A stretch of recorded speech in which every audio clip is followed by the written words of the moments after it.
சீமான் காட்டும் அதீத நெருக்கம். திமுக நாம் தமிழர் உறவின் ரகசியம் என்ன? தமிழக அரசியலில் சில சந்திப்புகள் வெறும் மரியாதை நிமித்தமானவை. ஆனால் சில சந்திப்புகள் அரசியல் வட்டாரங்களில் பல கேள்விகளை எழுப்பும். தற்போது திமுக மற்றும் நாம் தமிழர் கட்சியை சுற்றி நடந்து வரும் நிகழ்வுகள் அப்படிப்பட்ட அரசியல் விவாதத்தை உருவாக்கியுள்ளன. ஒரு காலத்தில் திமுகவை மிகவும் கடுமையாக விமர்சித்த அரசியல் தலைவர்களில் முதன்மையானவர் சீமான். அதேபோல் திமுக தரப்பிலும் நாம் தமிழர் கட்சியின் அரசியல் மீது தொடர்ந்து விமர்சனங்கள் முன்வைக்கப்பட்டன. இந்த இரண்டு அரசியல் துருவங்களும் ஒரே பாதையில் பயணிக்கும் வாய்ப்பே இல்லை என்ற எண்ணம் அரசியல் வட்டாரங்களில் நீண்ட காலமாக இருந்தது. ஆனால் கடந்த சில ஆண்டுகளாக நடந்த சில சம்பவங்களை ஒன்றாக இணைத்து பார்த்தால் இது வெறும் அரசியல் நாகரிகமா அல்லது அரசியல் சமன்பாடுகள் மாறுகிறதா என்ற கேள்வி எழுகிறது. சில ஆண்டுகளுக்கு முன்பு சீமானின் தந்தை இறந்தபோது அப்போதைய முதல்வர் மு.க.ஸ்டாலின் தொலைபேசியில் தொடர்பு கொண்டு இரங்கல் தெரிவித்தார்.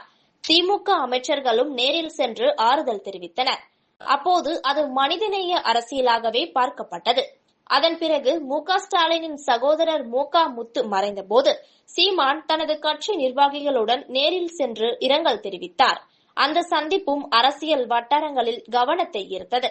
இதோடு அந்த அத்தியாயம் முடிந்துவிடவில்லை. சில வாரங்களுக்கு முன்பு நடைபெற்ற திருமண விழாவில் மு.க.ஸ்டாலினும் சீமானும் அருகருகே அமர்ந்து நீண்ட நேரம் உரையாடிய காட்சிகள் அரசியல் பேசு பொருளானது. அதே நிகழ்வில் வைகோவும் இருந்த போதிலும் ஸ்டாலின் சீமான் உரைதான் அதிக கவனத்தை பெற்றது.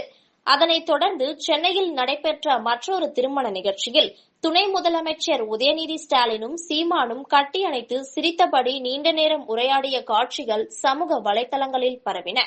இது சாதாரண அரசியல் மரியாதையா அல்லது அதற்கும் மேலான அரசியல் சிக்னலா என்ற கேள்வி மீண்டும் எழுந்தது. இதற்கிடையில் முன்னாள் அமைச்சர் அனிதா ராதாகிருஷ்ணன் சீமானின் இல்லத்திற்கு சென்று சந்தித்த சம்பவமும் பல்வேறு அரசியல் விளக்கங்களுக்கு வழிவகுத்தது. தனிப்பட்ட சந்திப்பு என்று விளக்கப்பட்டாலும் அரசியல் பார்வையாளர்கள் அதை கவனிக்க தவறவில்லை. இதன் தொடர்ச்சியாக அம்பாசமுத்திரம் இடைத்தேர்தலை மையமாக கொண்டு புதிய தகவல்கள் அரசியல் வட்டாரங்களில் பரவின.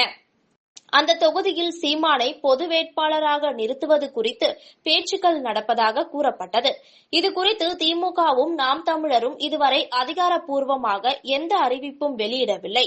ஆனால் இந்த தகவலை இருதரப்பும் நேரடியாக மறுக்காததும் அரசியல் யூகங்களுக்கு இடமளித்துள்ளது. இதற்கிடையில் மற்றொரு அரசியல் கணக்கும் பேசப்படுகிறது.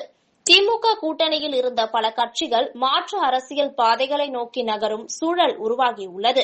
வரவிருக்கும் தேர்தலுக்காக புதிய சமூக அரசியல் சமன்பாடுகளை உருவாக்க திமுக முயற்சிக்கிறதா என்ற கேள்வியையும் சில அரசியல் விமர்சகர்கள் முன்வைக்கின்றனர்.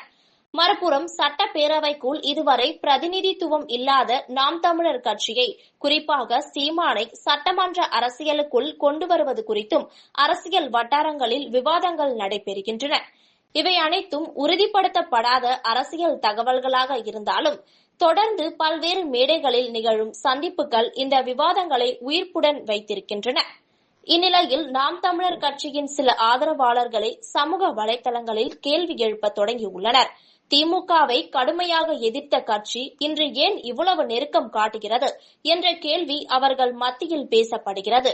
மறுபுறம் அரசியலில் நிரந்தர நண்பர்களும் இல்லை, நிரந்தர எதிரிகளும் இல்லை என்ற பழமொழியை சுட்டிக்காட்டுபவர்களும் உள்ளனர். தமிழக அரசியல் வரலாற்றை பார்த்தால் கடுமையாக விமர்சித்த கட்சிகள் பின்னர் கூட்டணி அமைத்த நிகழ்வுகள் ஏராளம்.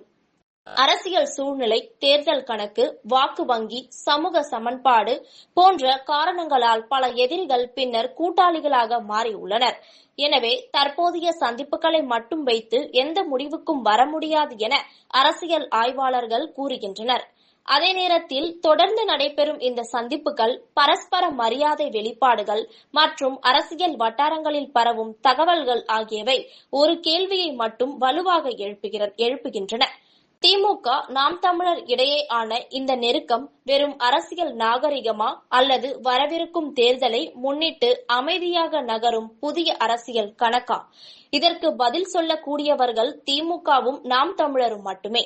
ஆனால் இதுவரை இருதரப்பும் எந்த அதிகாரப்பூர்வ விளக்கத்தையும் அளிக்காததால் இந்த கேள்வி அரசியல் அரங்கில் தொடர்ந்து ஒலித்துக் கொண்டே இருக்கிறது. தமிழக தேர்தல் நெருங்க நெருங்க இந்த சந்திப்புகள் சாதாரண புகைப்படங்களாக மறைந்து விடுமா அல்லது புதிய அரசியல் கூட்டணிக்கான முன்னோட்டமாக வரலாற்றில் பதிவு செய்யப்படுமா என்பதற்கு காலம்தான் பதில் சொல்ல வேண்டும்.